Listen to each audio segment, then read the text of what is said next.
নবী করিম সাল্লাল্লাহু আলাইহি ওয়াসাল্লাম বলেন, আলা উখবিরুকুম বিআহলিন নার, আমি কি বলবো জাহান্নামে কারা যাবে?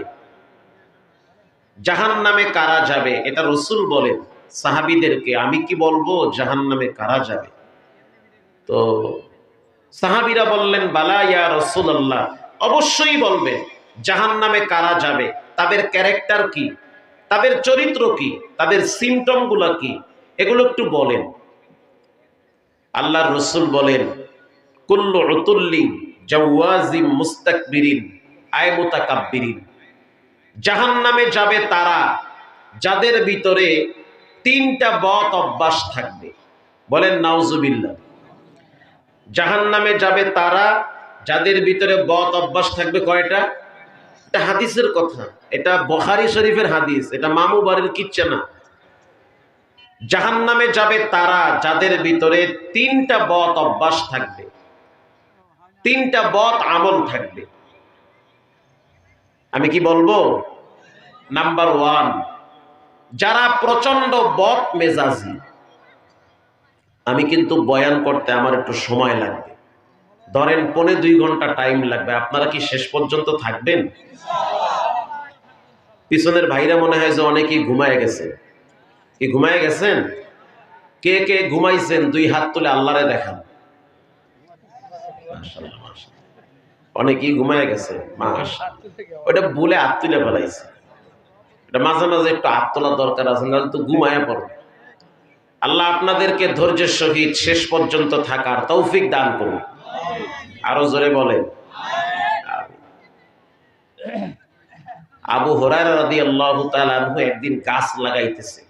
হাদিসটা আমি গতকালকে দেখলাম, বাইহাকি শরীফের হাদিস, আগামী জুমার আলোচনার বিষয়। তা আবু হুরায়রা গাছ লাগাইতেছে, রাসূলুল্লাহ তাকায়া দেখতেছে আবু হুরায়রা একটা চারা লাগাইতেছে।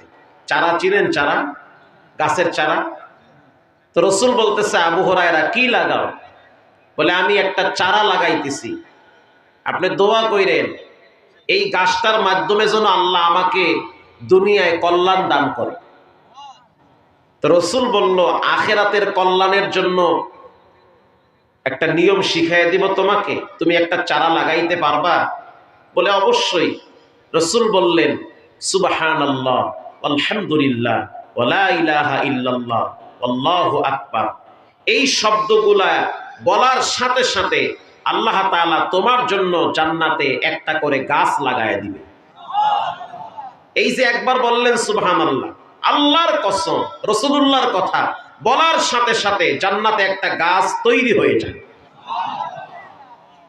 তো সুবহানাল্লাহ আলহামদুলিল্লাহ ফাঁকে ফাঁকে বলবেন, ইনশাআল্লাহ বলেন। তো রাসূল বলল যে জাহান্নামে তারা যাবে যারা প্রচন্ড বদ মেজাজি, কথায় কথায় গালাগালি করে। 19 থেকে 20 হয়ে গেলে ভাষার ব্যালেন্স নষ্ট হয়ে যায়। নাই এমন মানুষ? মা বাবা তুলে গালাগালি করে। অনেক হাজি সাহেবও আছে, হজ করে আসার পরে দেখি টুপি খুললে আর একজনের গাইলে। উনি কয় 100 বার, কথা তো ঠিকই। তো যাদের ব্যবহার খারাপ, ভাষা খারাপ,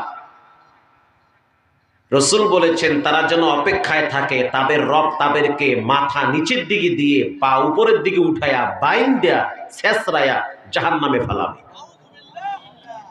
কারণ জিহ্বা কারো বাবার দেওয়া পৈতৃক সম্পদ না।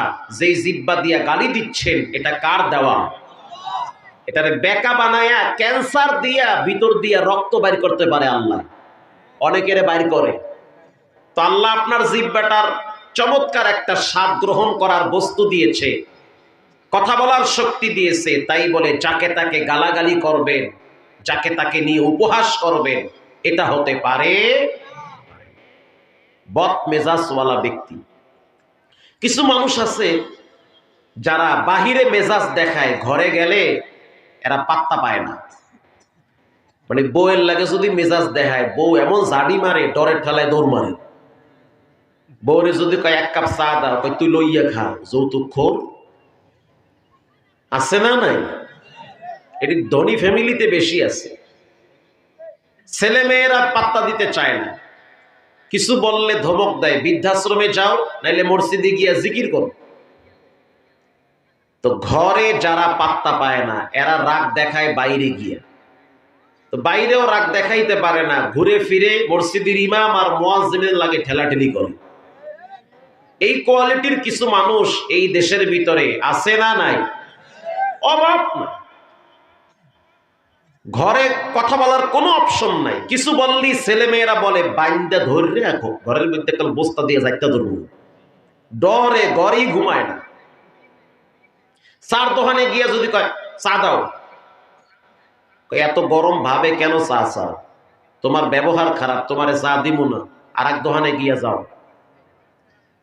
রিক্সাওয়ালারে কয় রিক্সাওয়ালা যাবা, পাওয়া আছে না আটটে যাও, তোমার ওই খেট খেটে মেজাজ হল আমি নিমুনি তোমার। তো বদ মেজাজ যারা, যাদের ব্যবহার খারাপ, তারা কখনোই বাহিরে আর ঘরে সম্মান পায় না, তাদেরকে মানুষ দেখতে পারে না।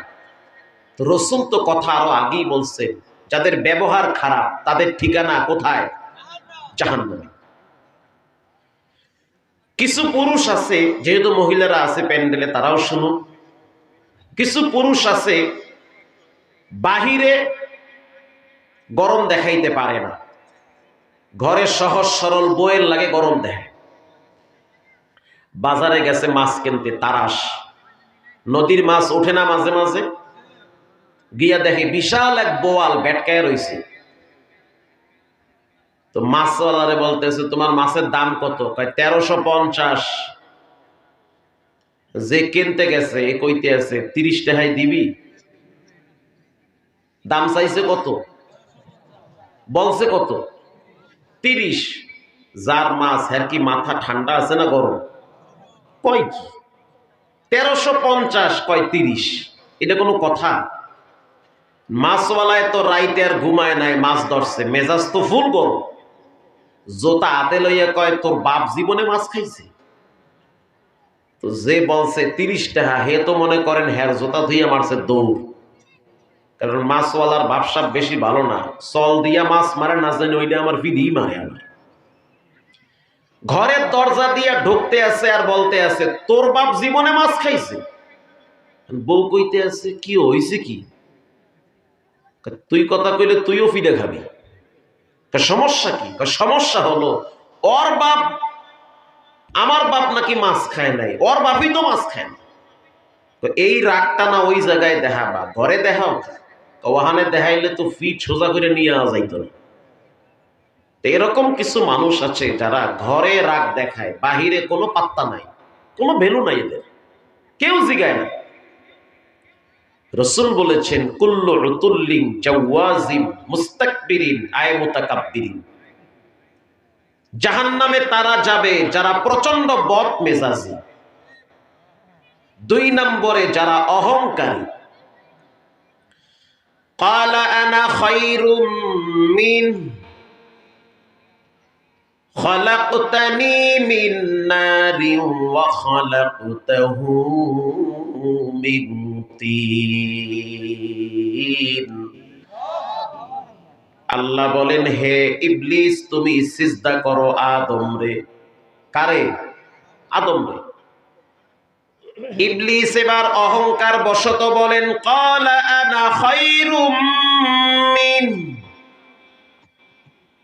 খালাকতানি মিন নারিন ওয়া খালাকতাহু মিন তিন।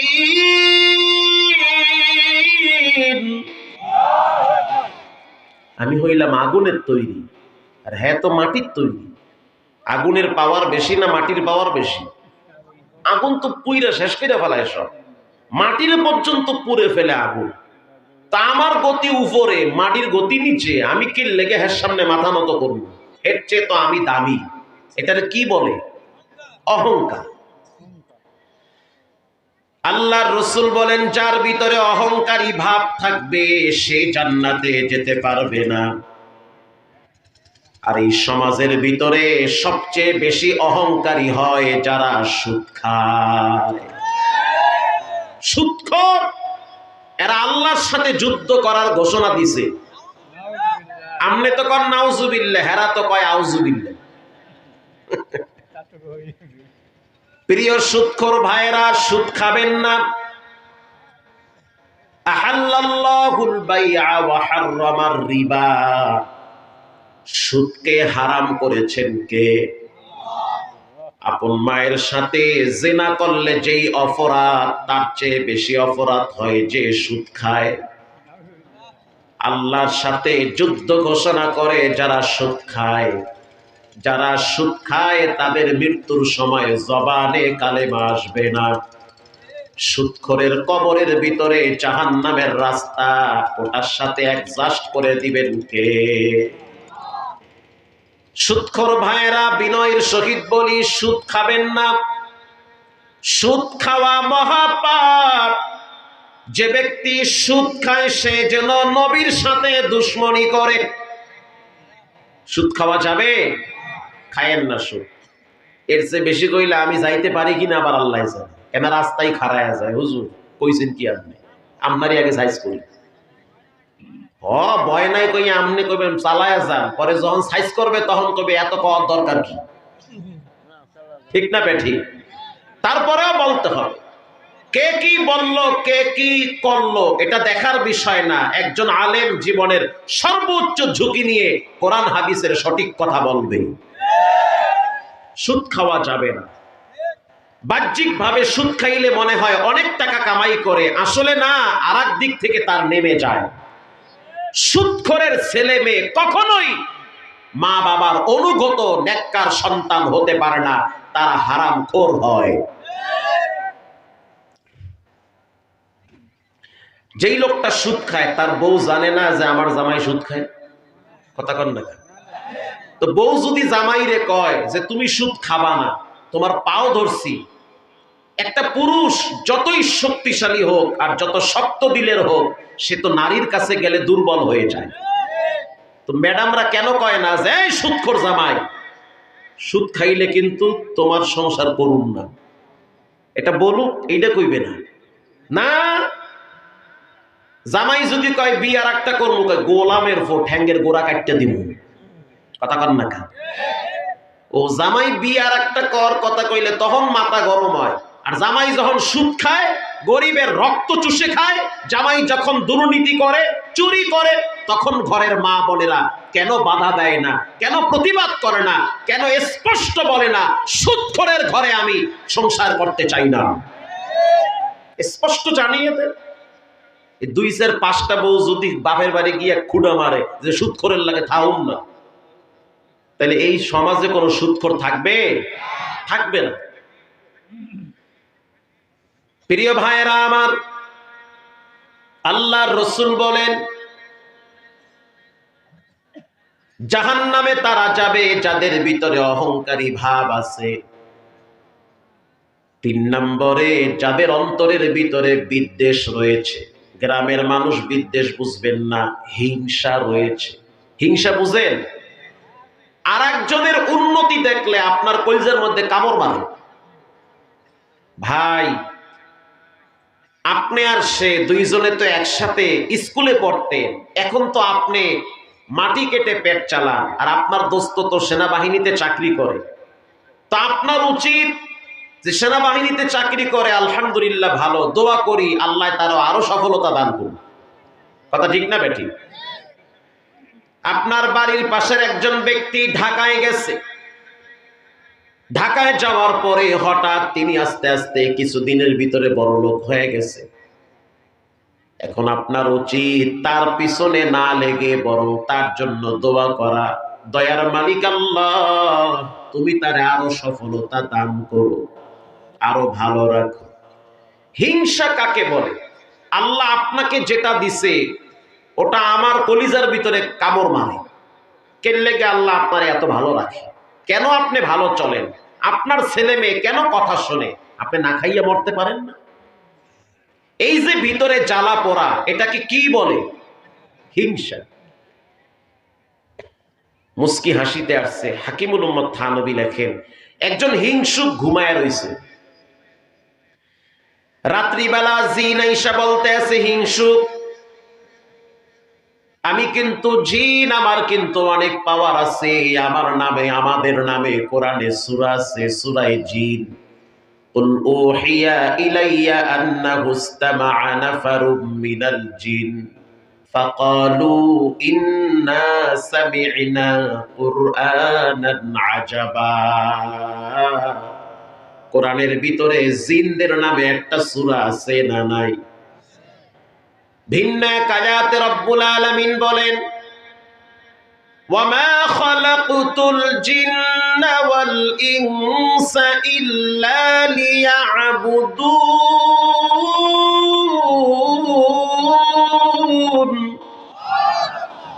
মানুষ এবং জিনকে একজনের গোলামির জন্য সৃষ্টি করা হয়েছে। তিনি হলেন কে? আল্লাহ। স্বপ্নে আইয়া কয় আমি জিন, আমার কিন্তু অনেক পাওয়ার আছে।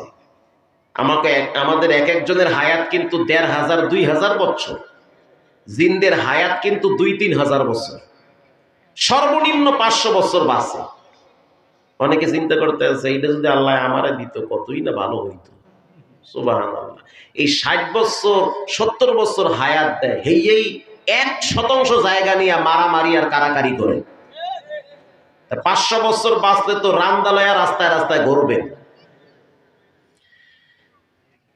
আমি জিন, আমার অনেক শক্তি, তোমার কিছু লাগবে বলো। সুলাইমান নবীরে দাঁড় করায় রাইখা বাইতুল মুকাদ্দাস আমরা বানাইছি। এত পাওয়ার আল্লাহ আমাদেরকে দিছে। এখন ওই গরিব ব্যক্তি বলতে আছে, ঠিক আছে আমি তো গরিব মানুষ, কৃষক মানুষ, তুমি আমারে ২টা হালের গরু কিনে দাও। গরু চিনেন? যে যেমন তার চাহিদাও তেমন, ২টা গরু দাও। জিন বলতে আছে তোমারে ২টা গরু দিতে পারি, শর্ত হলো তোমার বাড়ির পাশে যার ছায়া দেখলে তোমার কলজা জ্বলে, যার লাগে তোমার লাগে ঠেলা ঠেলি, ওরে দিব ৪টে, তোমার ডাবল হেরে দিব। এই হিংসুক কয় মোর একটাও লাগবে না। কথা বুঝেন নাই? তোমারে দিব ২টা, হেরে দিব ৪টে, ওরে ৪টে দেবা। ওই দেখলে তুমি সহ্য করতে পারবো না, ওরে পড়া আল্লাহ মোর দরকার নাই, একটাও লাগবে না। এটারে কি কয়? হিংসা। সকালবেলা বউ জিগায়, কিও তোমার মেজাজ কেন গরম? স্বপ্নে দেখছি জিনে আইয়া কয় কিছু লাগবে। তা তুমি কইছো কি? ২টা গরু দে। সমস্যা? কওয়ারে দেয় ৪টে, কওয়ারে ৪টে না ৩০টা দেখ, তোমার সমস্যা কি? তোমারে তো মাগনা দিতে আছে, তো মাগনা তো ব্রয়লার মুরগি পাইলেও তো নেওয়া দরকার। কথা কন না কেন? মাগনা। ঠিক আছে এইবার আইলে আবার কুমু দেও। কিছুদিন পরে আবার আইসা বলতে আছে কিছু লাগবে। কহা লাগবে, কি লাগবে? গরু দে। ৪টে দিব। দে ৪টে। কওয়ার দরকার নাই, অহনলেও কইজা জ্বলে। সকালবেলা তাকায় দেখে তার ২টা গরু, তার ৪টা গরু। কিছুদিন পরে আবার আইসা বলে কিছু লাগবে। হ কি লাগবে? ২টা মহিষ দে। কওয়ারে দিব ৪টে। দে ৪টে। সকালবেলা তাকায় দেখে ওর ৪টে মহিষ। মেজাজ ফুল গরম হয়ে গেছে। কিছুদিন পরে আবার বলে কিছু লাগবে। কয় হ লাগবে। কি লাগবে বল? একতলা একটা বিল্ডিং বানায় দাও। কওয়ারে দিব ২ তলা। দে ২ তলা। পরের দিন ছায়া দেখে যে ওই পুকুরের কিনারে ১ তলা, এর দেখে ২ তলা। মাথা এত গরম হয়ে গেছে যে করলোটা কি, আমার 1 তলা ওর 2 তলা। কিছুদিন পরে আবার বলে কিছু লাগবে। কয় হ কি? মোর একটা চৌক উড়াইয়া লইয়া যান। মানে যাওয়ার সময় আর 2টা চৌক উড়াইয়া লইয়া যাবে। এটা কি কয়? আরো জোরে বলেন। হিংসা। তো কিছু মানুষ এরকম হিংসার আগুনে জ্বলে পুড়ে তুষ হয়ে যায়, আর নীরবে একা একা খালি জ্বলে, আর চায়ের দোকানে বসে আর একজনের গীবত করে। এগুলো গ্রামগঞ্জে বেশি হয়। চায়ের দোকানগুলায় মোটামুটি একটা বিশাল সিনেমা হল বানাই হেলাইছে। এই সমাজের অনেক মুরব্বীদের গুরুত্বপূর্ণ হায়াতগুলা কাটে চায়ের দোকানে। টিভি আমাদের দেশে আছে, আপনাদের দেশে তো সব আল্লাহর ওলি। মাগরিবের পর থেকে রাত 10টা পর্যন্ত টিভির সামনে বিড়ি, টিভি, চা, এই তিনটা নিয়ে অনেক দাড়ি পাকা মুরব্বীরাও ব্যস্ত থাকে। আলহামদুলিল্লাহ আপনাদের তারাশে এমন নাই, আছে? অভাব নাই।